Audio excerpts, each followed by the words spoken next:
everyone. Welcome to First Things First. I'm Jenna Wolf. That's the Hall of Famer Chris Carter. That is Nick Wright. We have reached Wednesday. It's a pivotal point in the week. A lot of great things happen. Absolutely. NFL season's going to start next week. Lots to get to today. OBJ has some lofty goals. We finally heard from him. Jerry Jones will pay anything to win. And Eagles, Eagles, Eagles, which is exactly where we start this morning. Unlike last season, where they were the chasers, this season they are the chasees. Defending the Super Bowl title they earned last season, the Eagles recently put up posters in their locker room commemorating their Super Bowl 52 win over the Patriots. When asked about said posters, Malcolm Jenkins says he hates it. He wants to move forward, not backward. Take a listen. My focus is all on, adding another eye to the end of that. And so it's great, but that I'm well beyond celebrating last year's accomplishments because they don't mean anything this year. They don't get us anything. I said it earlier this offseason. It's not boxing where we get to hold the belt and somebody has to come beat us and take it. We don't have anything. we're at the bottom just like everybody else. They do get you one thing, CC. They get you a target on your back, which is what the Eagles have right now. How much harder is it going to be for this Philadelphia team now that they have that Super Bowl win behind them last season? They got to go out and defend it. Well, it depends on how you look at it. If you look at where they were last year, they'd had zero experience. I mean, they were a franchise in transition. Is Carson Wentz, is he that guy? Was he worth that draft pick? Their personnel department was changing. Howie Roseman was starting to take back over the team. Who is Doug going to be as a coach? Like, we didn't know all these things. So for them to be able to repeat, I think it's just easier once you have some experience. And if you do that without your primetime quarterback, without your franchise quarterback, going into his third year. So I think all those things, all the experiences that they went through, depending on each other, next guy up, that mentality, all those things work. The credibility that the coach has in the locker room to be able to speak to the guys, yeah, I believe all those things, you can use them moving forward, but you don't get anything from a banner. I mean, you don't get anything inspiration from looking at something one day because it was all those little decisions that they made that led to them getting the championship. So I understand what Malcolm is saying. But, man, in NFL, and that's the exciting thing about it, this is not the NBA. Golden State don't have a lead on everyone. Our regular season, it is going to mean something. Every year in our divisions, Nick, we talk about how many times a team comes from last in their division and they win that division. And that is the mentality and the parity within the league, and Malcolm is right. But I do believe that what they went through, that would be like, okay, whatever Tom Brady's went through, it doesn't affect them as that experience, I believe, will help them moving forward. I think it's extraordinary commentary by one of the most thoughtful and one of the most intelligent players we have in the league in Malcolm Jenkins. And here's why.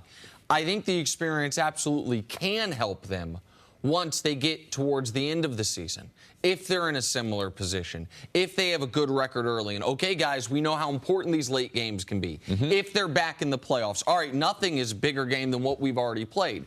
But it absolutely, and we've seen it happen before, there's a reason there's such a thing as a Super Bowl hangover. Typically, it's for the losing team, but sometimes for the winning team, where it is hard to get jacked back up to where you need to be each and every Sunday. And one thing that you've made a big impression on me on is listening to what guys say and taking them seriously. The Eagles, to a man last year, were adamant that the underdog mentality was a huge part of their success. Yes. They wore the masks. They talked about it at the parade. They sold them for charity. Well, that is gone forever now. Like, you can, every team tries to do the nobody believes in us, we're underdogs. You can't do that when you're the defending champs who are actually better equipped this year than last year. You didn't have John Elway retire. You actually got John Elway back from injury. Like, right. Your version of it. Yes, a young John Elway. A young John. So for all these reasons, like, that part, I do think that is removed from them. Also, on a very just factual basis, you have a harder road after having won the Super Bowl than the year before because you won your division.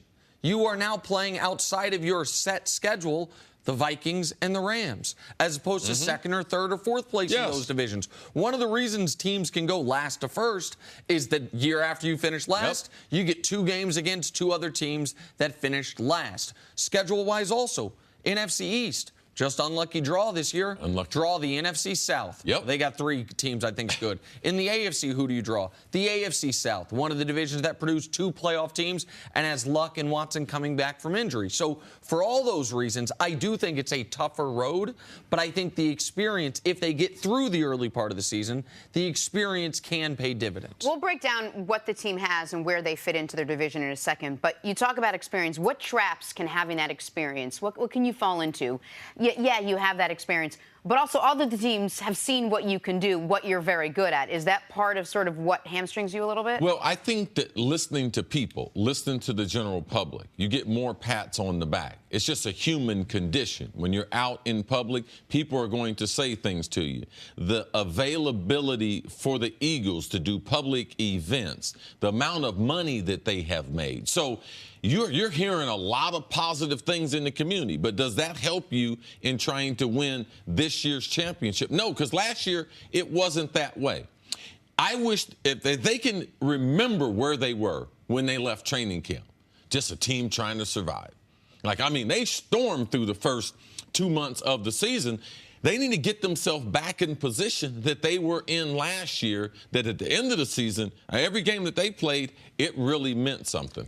So now you have this Eagles team where you're not 100% certain if Carson Wentz is going to start. We found out that wide receiver Alshon Jeffrey may be missing 2 or 3 weeks. How much of a disadvantage does that put this Philadelphia Eagles team at the start of the season? Well, the Jeffrey thing, I think, is significant. They lost Torrey Smith. Now, theoretically, they upgraded to Mike Wallace. But it also should be noted, Mike Wallace last year had 750 yards in Baltimore. He's also age 30 season, age 32 season, and going 9th year in the league. So how much of an upgrade will that effectively be? We also know that they lost their backup tight end. Now they drafted a tight end in the 2nd round. But there are, as far as your ability to move the ball vertically, I think Alshon's their best option. I think he's better than Nelson Aguilar. I think you saw they gave him a long-term extension at the end of last season. To me, that could be a significant early season loss. And Alshon Jeffries works better with a speed receiver. The speed receiver, Mike Wallace, works better with a good slot receiver, which they have in Nelson Aguilar, and a good tight end, which they have in Ertz. But also, his speed works better with a big, physical possession receiver, who Alshon Jeffries is. So they are a team that, just like they finished last season, going forward, they won't have most of their frontline guys to start the season. Now, will the backup players step up the way Nick Foles did against the Vikings NFC Championship and in the Super Bowl? The way that we've seen the left tackle have to step up and to be able to play significant amounts of minutes. So will these players be able to do that? I think that they will be able to do that. But also, they got some players coming back. They got the middle linebacker, Jordan Hicks, coming back. People don't know his name, haven't spoken much about him. He is a very good football player. So the Sproles will be back. So he hasn't played in a preseason game yet, but Sproles is an interesting weapon. 500 career catches that they have a guy coming out of the backfield. So they are a talented football team, Nick. One thing on Alshon Jeffrey. I do want to see what he looks like when he comes back. He had his surgery in late February and this long season with the Super Bowl, and I get that a guy he injured himself last year's training camp. So he played all year with an injury. I understand why he wouldn't want to schedule a surgery for 2 days after the Super Bowl. Give yourself some time to relax and recuperate, especially after winning a championship. But this is a guy who was a star in this league in year 2. He was the guy the Bears drafted him to be in year 2 and has never recaptured that. He showed enough of that last season that the Eagles showed faith in him and gave him that extension. He's now not going to be ready, it would appear, for week 1. I'm interested to see the progression he makes, not only physically as far as health, but his ability to become his best self again, which we've only seen for fleeting moments in the league. Well, the Eagles will have their work cut out for them. They take on the Falcons first up Thursday Night Football next week. All right, coming up, is everybody overreacting to the Patriots missing Julian Edelman? We hear from him next on First Things First. Football is about to make its long-anticipated return to living rooms all across America. That means bragging rights and huge cash prizes are up for grabs at DraftKings.com, the leader in one-week fantasy sports. With 1 week fantasy at DraftKings, you choose when to play. Draft a new team every week with no season-long commitment. At DraftKings, you are the GM. Just choose your players, stay under the salary cap, and see how your team stacks up against the competition. No matter what your skill level is, there's a contest waiting for you at DraftKings. So, if you've been thinking about trying 1 week fantasy football, now is the time to play, because nothing makes Football Sunday more exciting than when you have a DraftKings lineup on the line. To celebrate Week 1, DraftKings is hosting a free Team Pick'em promo. Download the app or go to DraftKings.com now and use code FIRST. All you have to do is pick at least half of the winning teams correctly, and you'll win a share of $1 million. That's code FIRST, F-I-R-S-T, only at DraftKings. The game inside the game. Eligibility restrictions apply. See DraftKings.com/pick'em for details. So it's been a while since we've started a season talking about what the Patriots don't have, but this year, it's no secret, they are light at wide receiver, mainly because Julian Edelman will miss the first 4 games for violating the league's performance-enhancing drug policy. Behind him, a very depleted group. Edelman was asked about his upcoming absence. Here's what he had to say. Real football starts soon, so it's definitely been a reality check, but I'm not going to sit here and worry about things I can't control. Ultimately, this was, I put myself in this situation, so it's more of let's go and get myself ready for when I can play. Yeah, I won't be there for the first 4, so I don't want to go into those weeks saying I wish I would have done this or I wish I would have done that, get a couple here. So it's been a hard week. So you see, we talk about Julian Edelman missing time as if he's going to miss a substantial amount of time. It's a month. It's a month into the season. You'd like to think the Patriots could sort of hold down the fort until he gets back. How important is Edelman to the Patriots' Super Bowl hopes? Oh, he's important. He's an important cog to what they're doing. He's probably Tom's closest friend on and off the field. Tom feels very, very comfortable. If you listen to Tom, a few of the articles that he's talked about, the lack of chemistry with his wide receivers and that they still need a ways to go to be game ready.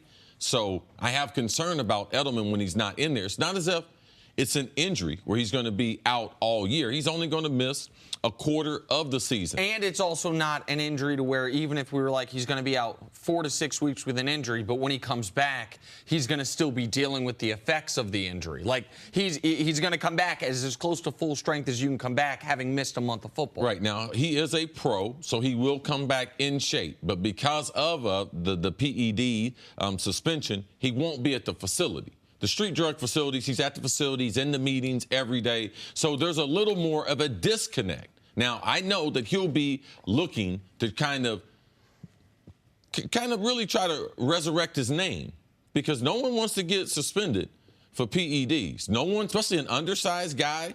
People talk about he got short area quickness. He always talks about people don't give him credit for the type of football player he is. The reason why he's so significant is because we respect what he does for New England. New England's ability to play multiple formations with him, it makes their ability to be more complicated and confuse the defense. When you lose him, you lose the versatility. And guys start playing 1 or 2 spots compared to him playing 4 or 5 spots in the offense. So Josh McDaniel, the credit, he will have to be able to come up with a game plan because they are going to miss his overall versatility now. So here's, to your point, Jenna, when you teed up Chris, they will have him back not only by the playoffs, by Halloween. And we have seen the Patriots deal with a 4-game suspension for Tom Brady and be 3-1. We also know that once again, the Patriots have, going into the season, what is considered one of the 4 easiest schedules in the league. Now, that could change, but a lot of that's because it seems like, gosh, every year the Pats have an easy schedule. Well, it's because they don't have to play the Pats, and they get 6 games against their division. So, like, that's 40% of your schedule. It's like, why does every other team in the AFC East have a tough schedule? Because they have to play the Pats. The Patriots don't. So early for the season, what do they have? Houston, at Jacksonville, at Detroit, Miami. So Houston, they've played them early in the season each of the last few years. Houston has played them close last year, but lost. 2 years ago, they beat Houston without Tom Brady. And so Miami, we don't think is going to be good. Like, the Pats will be fine in that regard. As far as what Chris is saying about formation-wise, once he gets back, that's what I think they're going to have to do when he's not there. When he's not there, what I think we're going to see is the Patriots gaining a lot of first downs before the ball is snapped. Like, okay, Brady's in the shotgun. Now he's under center. There's guys moving everywhere. The defense is confused. We know that early in season, we say it's like an extended preseason. That's not just for the offenses. That's for the defenses. The Patriots are going to be getting into alignments and formations to where it's an easy 7 yards for Tom Brady before the ball's even snapped, no matter who he's throwing You're to. saying the Patriots are going to do that in an effort to sort of gain some advantage before Edelman gets back? Or this is their game plan all along? Well, I think both, but I think that they're going to particularly have to do it because of lack of talent before Edelman gets back. How good is Julian Edelman? I mean, how good is he to this New England Patriots team? I mean, he's not a standout, absolutely incredible wide receiver, but for the Patriots, they need this guy. He's one of the top 5 slot receivers that we have in pro football. And his relationship with Tom Brady, that makes him so effective. Also, you have to realize when he's on the field, man, he gets a lot of one-on-one coverage because they got Gronk out there. Not only do they have Gronk out there, but they have the type of system that they can put a running back on the linebacker. So then you get worried about the running back. And their ability to go no huddle, which Nick mentioned, it gives them a huge advantage. Tom Brady's able to force pressure on the defense to make you play very simple coverages. Cover 1, cover 3, things he can identify. And when Tom can do that, it's a huge advantage for him. But him and Edelman have worked out in season, off season. They spend a lot of time together. And that part of the chemistry part, that part can't be replaced with another player. But I think he's underrated for what he does. People think anyone can be a slot receiver. No, because he's got the mental toughness. Watch how many big hits he takes during the game and during the season. He blocks.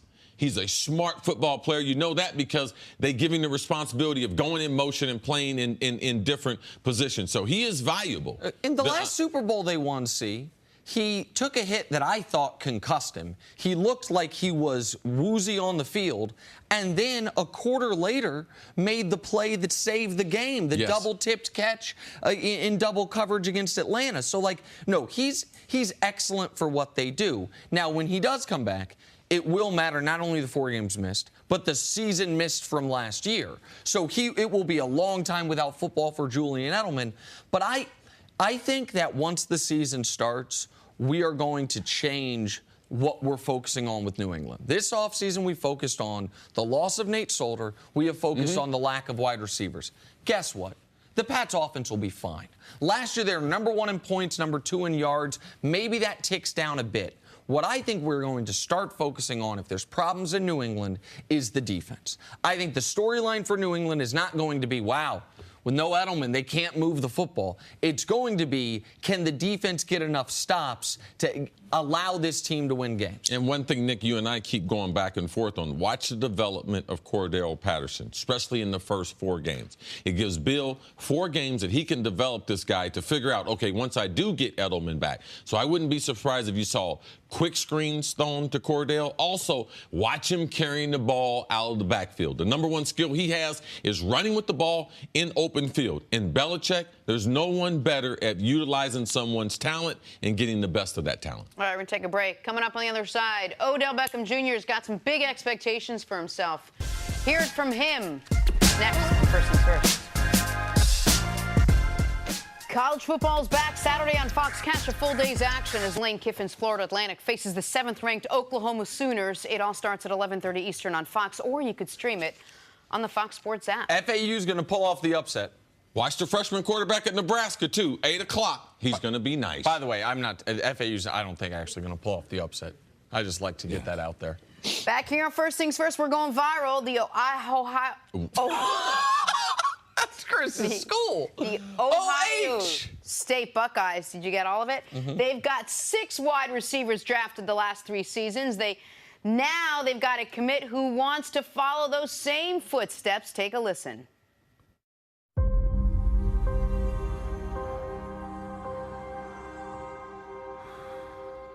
Chris Carter, Joey Galloway, Santonio Holmes, Michael Thomas, Garrett Wilson. I'm trying to be the next iconic wideout at Ohio State. I want to put my name alongside the legends. And being one of the highest rated receivers ever to commit here, it's within my reach. Becoming a Buckeye is a lifelong dream come true. Columbus is home to me. It's where I was raised. Do you remember this game with the Titans?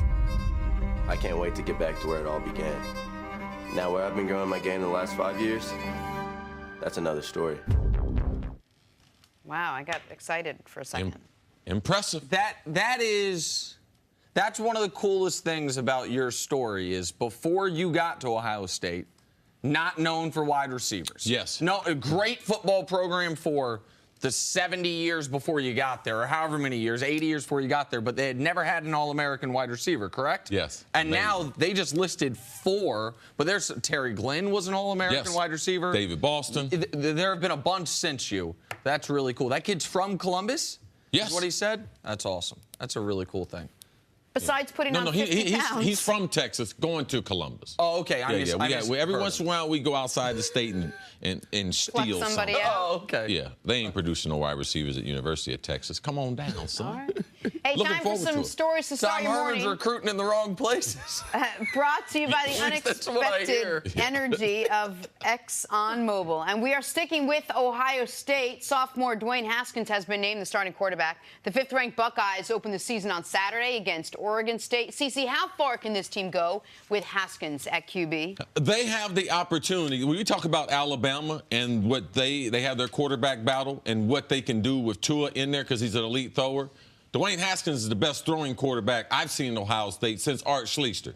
Now, I've been watching Ohio State for a long time. We've had some great athletes. Cardell has a big arm, but this kid right here has the pack. He will be playing on Sundays. I don't know if he will win a Heisman Trophy, but he will be playing in the NFL when his career finishes at The Ohio State. Real quick, any impact with no Urban Meyer for this game? Of course there's impact.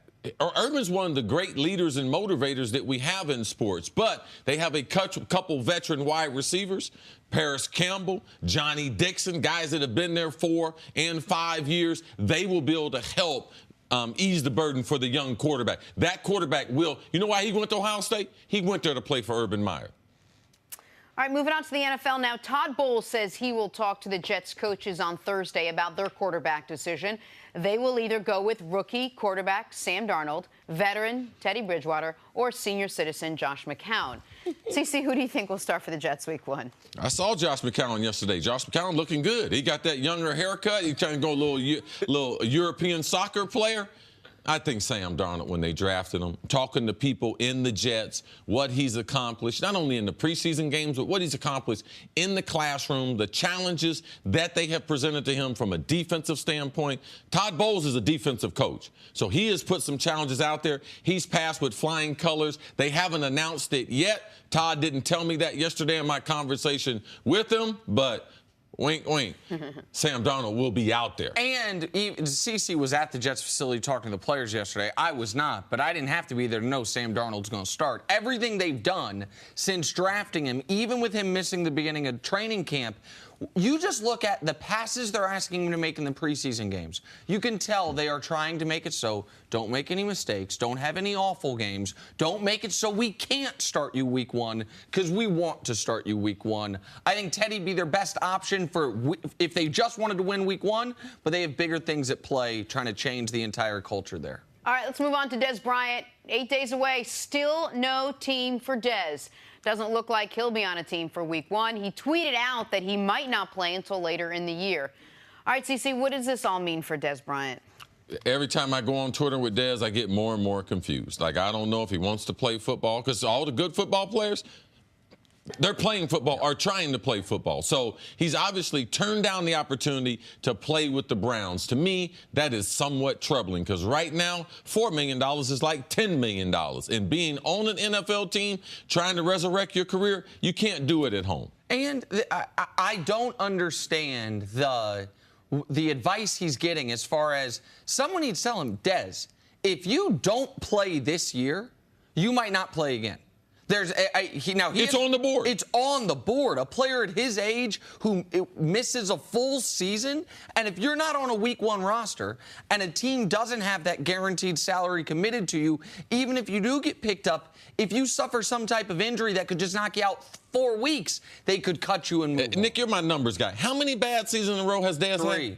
What, 3 bad ones? And three bad ones in a row, and he might miss one. Okay, now. Yeah, I mean, you can't do that. Like, turning down the Ravens. I'm going to send him over to Skip. Going to be your FS1. We'll sign him. Going to be our contributor. You talking about taking a pay cut? Well, he turned down $21 million, turned down less than 5.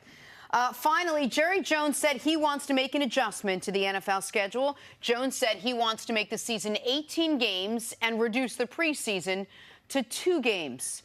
All right, Chris, what do you think of the proposal? I don't like an 18-game schedule. I mean, and also this is not new.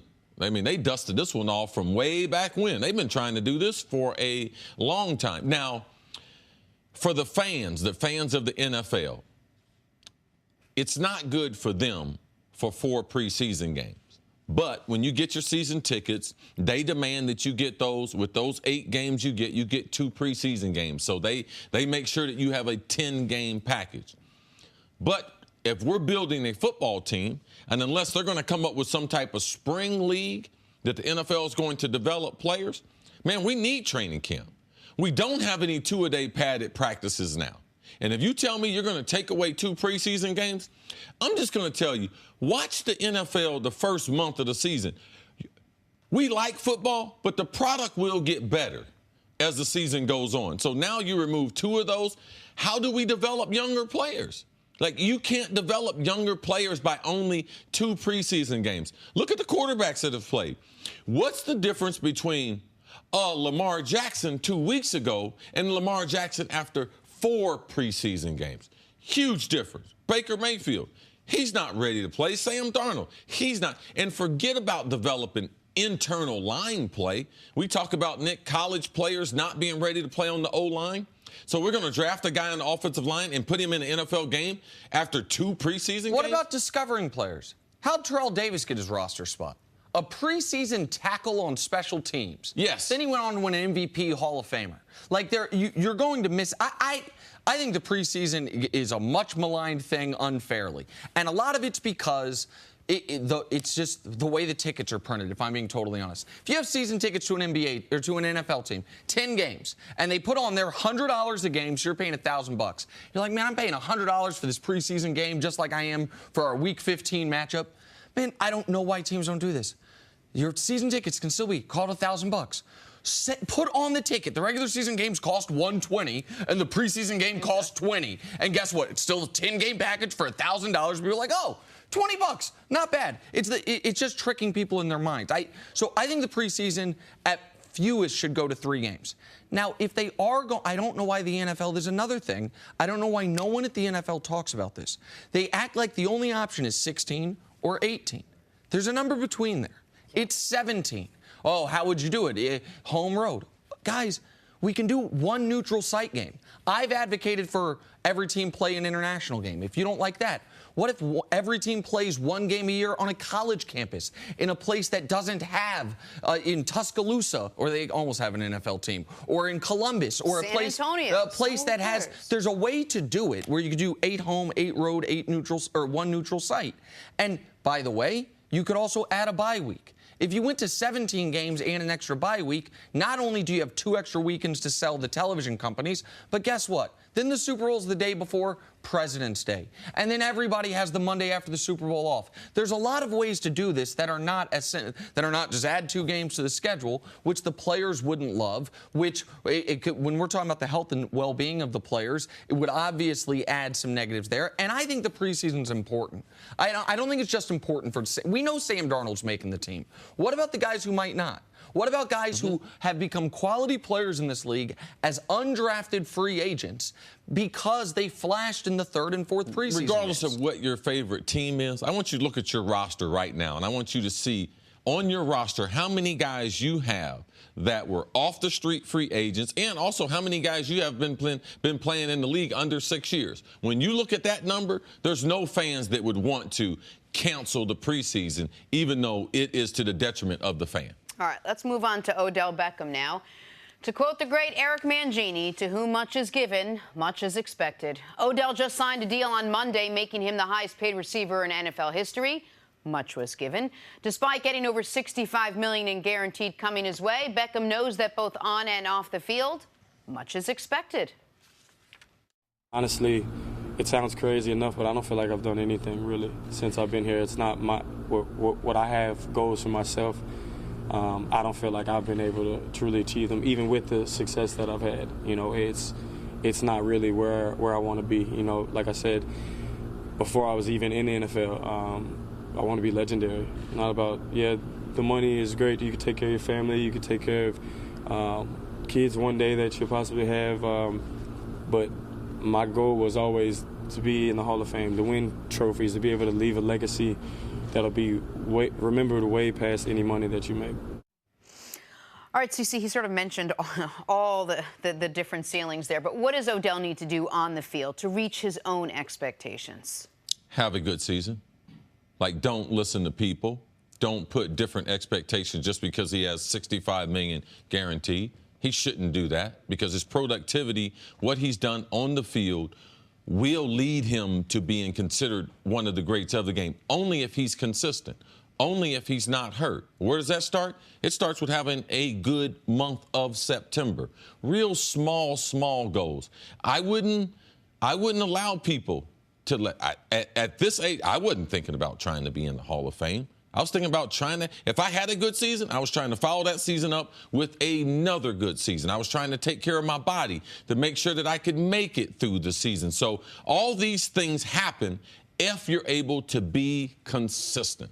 One of the things that I take in, and when you consider players, how often they're on the field, that means how infrequently that they don't get hurt, but also how consistent are you? Larry Fitzgerald, the reason why he's one of the greats in the game, he has been so consistent year after year after year. You know what you're going to get. What we should get with Odell is 8 to 12 touchdowns. We should get 1,400 yards. We should get 90 catches. That's what we should be trying to do. Where he's going to end up at the end of his career, that is not his worry or his concern. And the amount of pressure that should be on him is no different than the amount of pressure that's been on him the first 4 seasons in the NFL. So as far as his on-field production, if I just take of his 3 full seasons, so throw last year out because he was injured, his worst receptions, lowest yards, fewest touchdowns, you get 91 receptions, 1,305 yards, 10 touchdowns. If he does that, like you're saying, if that's his average and that's his worst, if that's his average for a decade, he does exactly what he's talking about. Now, it's not totally fair to say throw out the injury because the injury matters. And if you're a guy that has repeated or multiple injuries, that derails everything. And let's not try to act like a decade is a 20-game hit streak. Now, how many receivers have we seen put together a decade? We didn't see Calvin Johnson put together a decade. So when you say that, you have to realize how long you're talking. In this NFL, you're talking to, man, it's almost impossible to put together a 10-year window. No, absolutely right. But I am taking him at his word those are what his goals are. And if that's the case, then the standard that C and you hold to Odell to, which is different than what I do, that's the correct one. If Odell is holding himself to the standard of, I want to be legendary, I want to be one of the greatest to ever do it, well, then all of the things have to matter. I have said for a long time, when you put up those types of numbers, I will deal with the other nonsense around you as long as it's not to where your teammates are like, I hate him, you're fighting, things like that. One thing about that, though, Nick, it's even on teams, guys that are bad guys, even their teammates don't say they hate them. But what they do, they hate their antics. Of course. They don't necessarily like being around them. But a lot of times, you just can't say that because you're in a team sport and you know the magnitude of your comments. Agreed. But I don't think Odell's a bad guy. I don't think that applies to him in this regard. Now, he can be a distraction. There's no doubt about that. But, again, if Odell's goals were, I want to become, at one point, the highest paid person in the world at what I do, and I want to be one of the 4 or 5 best in the world at what I do. Those are incredibly high goals, and he would have already achieved them. And if he says, hey, I'm going to keep going this as long as I can, I wouldn't judge you for that. Now, but those aren't his goals. He has set higher standards, different goals, holding himself to a different standard. So that does mean not just the consistency you're talking about, but it means less of the stuff that rubs you the wrong way. Didn't he tell you last season, as far as the off-the-field stuff that he wants to do, I want to be a better man, I really want to work on myself? This was before the end zone antics, and it was before the video came out. Yeah, the end zone antics have an explanation, though. There's an explanation. There's a justifiable explanation why he did that. And if people don't know, it was he says it was a response to the president's comments. The response to the president's comments saying SOBs, said I'm going to act like a dog then. But go ahead. Okay, but I guess my point is there a part of it, CeCe, at least for you, that you want to say, okay, enough, just go on the field and play? Let me see. Don't say you want to wear a Hall of Fame jacket. Don't say you want to be a better. There's a lot of expectations that you're setting for yourself. Let me see you get through this season healthy, productive, and without any distractions. No, I'm glad he said that. Because great people have great expectations for themselves. I'm glad he gave us a peek inside of what he wants to do. Because also, I tell kids, man, it's dream. Write it down. Tell someone. Because now you're responsible for what you said. So now his actions, everything that he does, I can say, does it line up to get you where you said you want to go? So, yes, I'm glad he said that. That should be his goal. Like, it should be his goal. But now, let's work on it. Let's put together another 1,300, 1,400-yard season. That's what the legendary players in this game have done without all the other stuff. Most of them, except a couple. All right, go ahead. No, I don't think people doubt what he can do on the field. I do think some of this he brings on himself, and some of this is because of his celebrity. We really focus on, like you just said, go out on the field and do it. The guy's been hurt for a year. The day after he signs a contract, if he didn't do the press conference, let's be fair here, if he did not do that press conference, he'd get criticized. So it's not fair if he does the press conference and doesn't say anything about being a celebrity. I don't think anyone, Nick, has any issue with the expectations he set for himself on the field. I think everyone knows how good of a player he is. Maybe we haven't seen him in a while, but I don't think anyone has a big issue with, I want to do this, I want to be in the Hall of Fame. But Jenna, my issue was him coming out last year and saying, that's it, I'm ready, I want to be a better man. And then that video comes out. So I'm like, all right, let me see you do it before you tell me you're going to do it. Okay, and all right. Him in the video didn't make him a bad man. It didn't make him a bad man, but it contradicted what he said. So now he says again, we don't have to relitigate that. I think that showed poor judgment. I don't think that showed poor character. Now, if some people out there have said any type of drug use shows poor character, that's not how I feel. I feel like this is something a lot of people in this country do in their spare time, whether they're supposed to or not. I don't think it shows poor character. This is a guy who did not have to. He FaceTimed my son because he knew he's so good with kids. No doubt. He absolutely, and I understand, he has done things that have disappointed you, but I have also seen him look at you admirably and say, how do I get there? Now, as a young person, as a famous person, as a rich person, you stray from that sometimes. But I think this is a hard reset for him. He got his money. Yeah. He's healthy. The Giants have theoretically the best offense they will have had in his time there. Now let's see him go play football again. Really all that matters right now is that Odell believes in himself and the Giants believe in Odell. And now Odell's it's better than what he knows he is. He is. He's better than that. All right, let's take a break. Coming up, hey, why are the Raiders playing hardball with Khalil Mack? That's next on First Things First. Welcome back to First Things First. Former NFL head coach Eric Mangini joins us. Hey, Coach. Good morning. We're getting closer to football. The Raiders open their season on Monday Night Football against the Rams. That's in 12 days, but Khalil Mack might not be on the field. That's because Mack continues to want to be the highest paid defensive player in the league, and the Raiders continue to not want to make him the highest paid defensive player in the league. According to reports, both sides are in a stalemate, and it is likely Mack misses regular season games. All right, Coach, what do you make of the way this entire situation is being handled, has been handled thus far?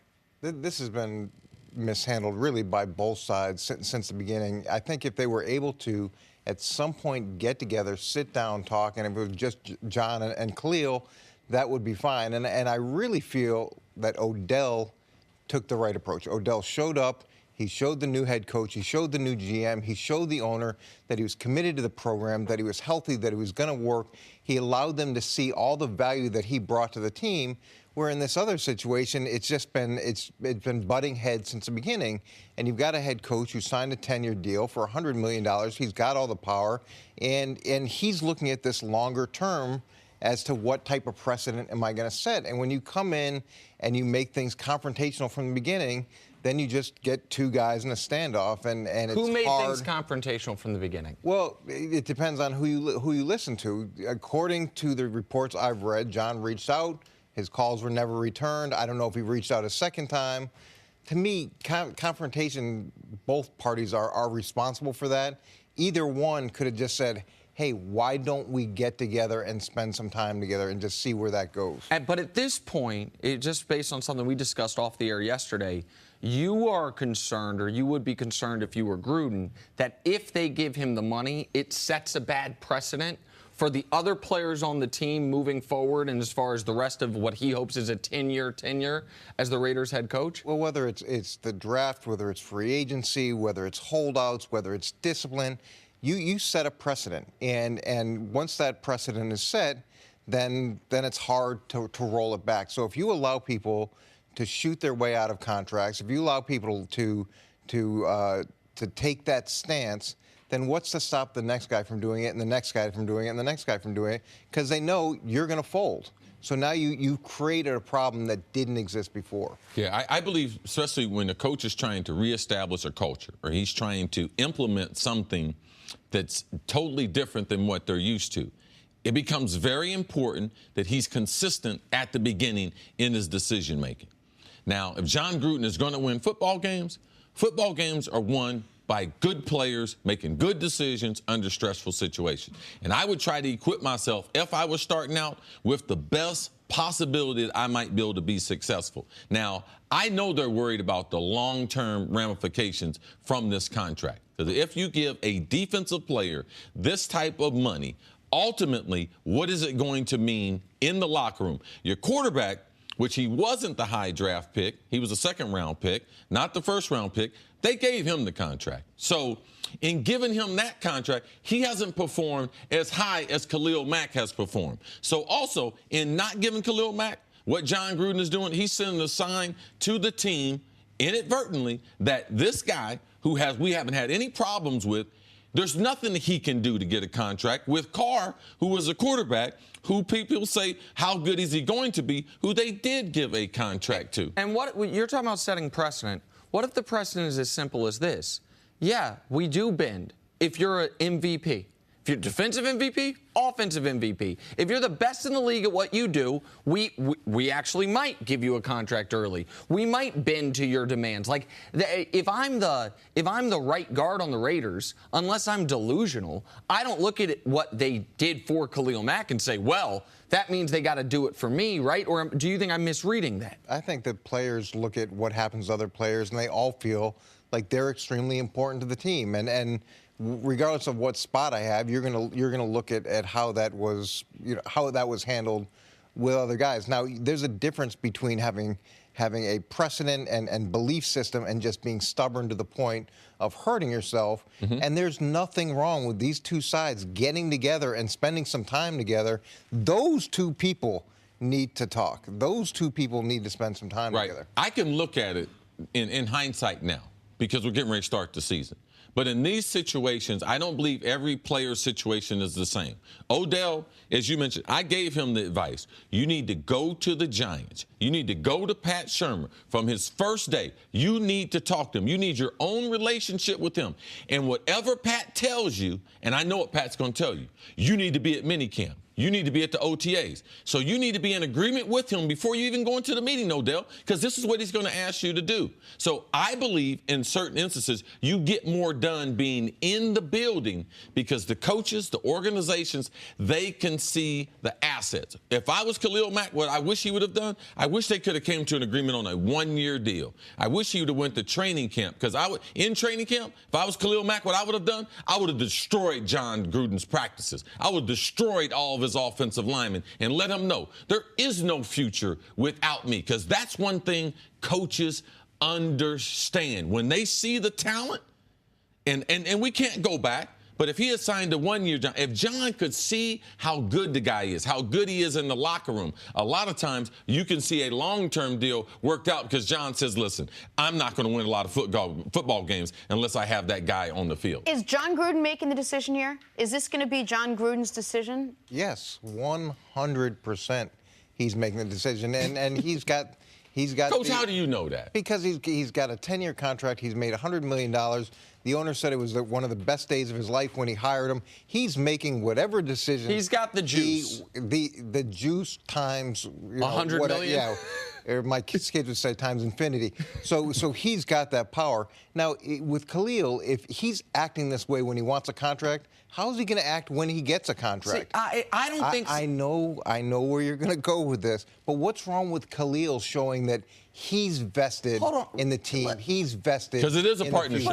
It is a partnership. It is a partnership. And what's wrong with the team doing what the teams as a whole said they would do the entire purpose of the new CBA?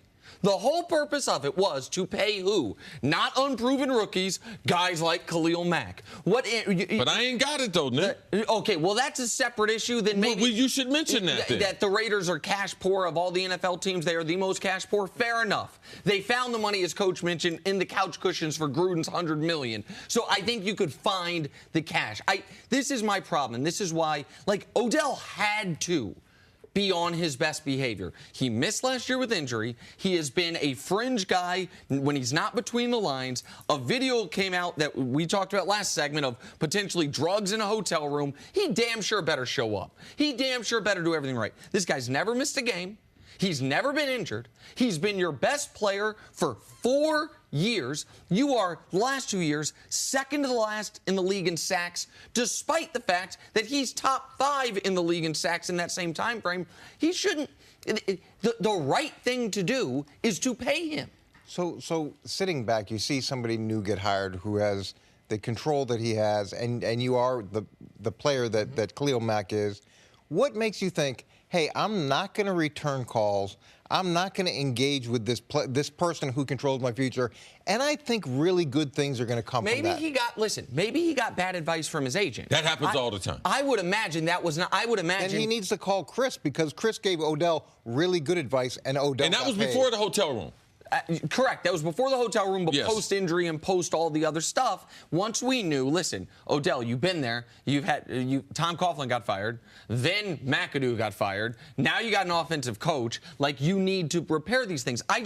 I don't believe in the idea that a player that has achieved at the level that Khalil Mack has, that it's as simple as, well, he's under contract. It is as simple as he's under contract. If he wants to go get paid at a record level, then be a free agent, like Kirk Cousins was. Aaron Donald didn't have to. He Odell reset didn't the have bar. to. These guys. Every guy's different with different teams now. You can't. Stan Kroenke, what he's doing, the Mara family, what they're doing, their pockets are a lot deeper, too. Can we acknowledge this? Just last point, I apologize. That there's 32 teams in the league. 30 of them would have already given Khalil Mack an extension. But we can't forget that the Raiders don't have the cash, though. Who are the two? You're saying the Raiders and a team and a mystery team. New England. New England, maybe. You think Khalil Mack was not going to show up in New England and then Bill would be like, oh, I love that behavior. Let me reward you with the highest paid contract in the world. They just All paid right. Shaq Mason early. They do he pay was at guys. practice. Got to take a break. undervalued. Coach, stick around. Is everybody blowing Julian Edelman's absence way out of proportion? That's next on First Things First. Back here, First Things First with Coach Mangini. Le'Veon Bell still has yet to report to Steelers training camp because he still has yet to sign his franchise tag.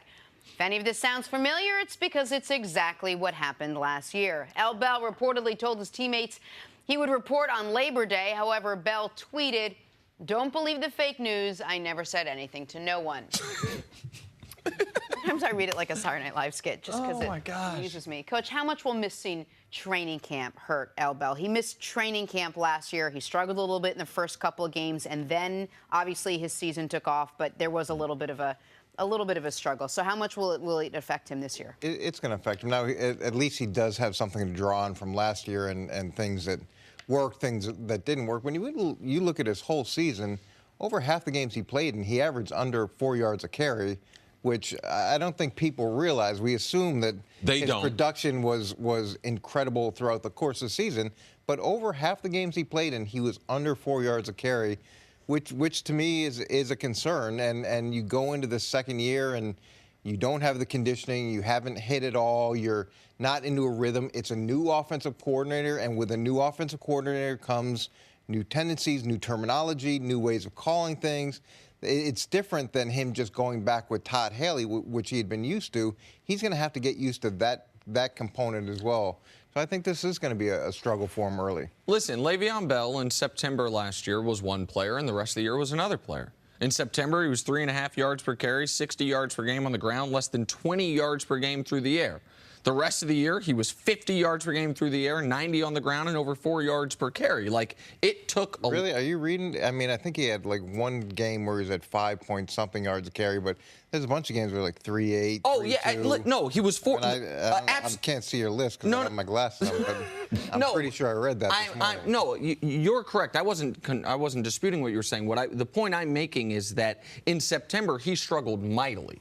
The rest of the year, he was good. Maybe not the yards per carry you would like, but at least the overall totality of yards. He averaged the rest of the year 140 yards from scrimmage per game after September. But in September, it was less than 80 yards from scrimmage per game. So even if in the year as a whole, he was not as efficient as you would like, he was particularly at his weakest in September.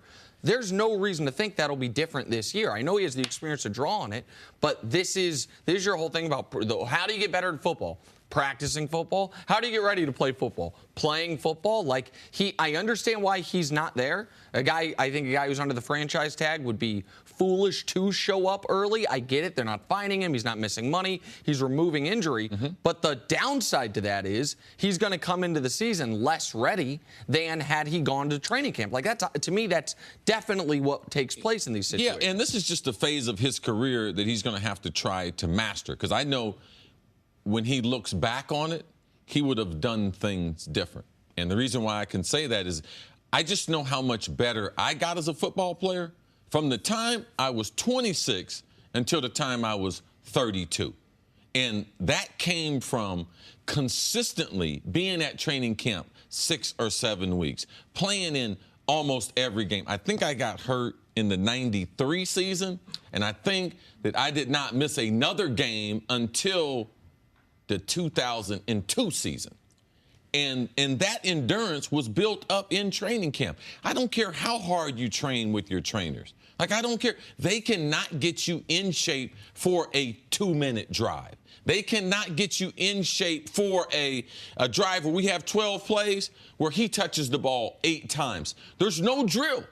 There is no trainer out there that can do a drill, that can simulate guys on your legs, him pausing in the middle of the line of scrimmage, juking people. So I don't believe it, but he had to get through this period of being franchised. When you are franchised and you are a running back, there is a different set of rules for you. I don't think they should go to training camp like I had Khalil Mack or like I had OBJ, because their careers are shorter, how they're used, and the potential for injury is greater. So he's in a unique situation, but he's still young enough. But I'm never going to say on TV, a player got better from missing training camp or missing practice. It doesn't make any type of sense.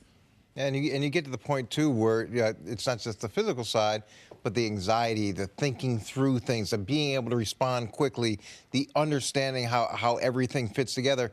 You've got to get used to that as well. And look, Le'Veon Bell has had the benefit of a really good passing game for a long time, where you've got to stop Antonio Brown. You've got to deal with Ben Roethlisberger. That's a huge advantage for a running back.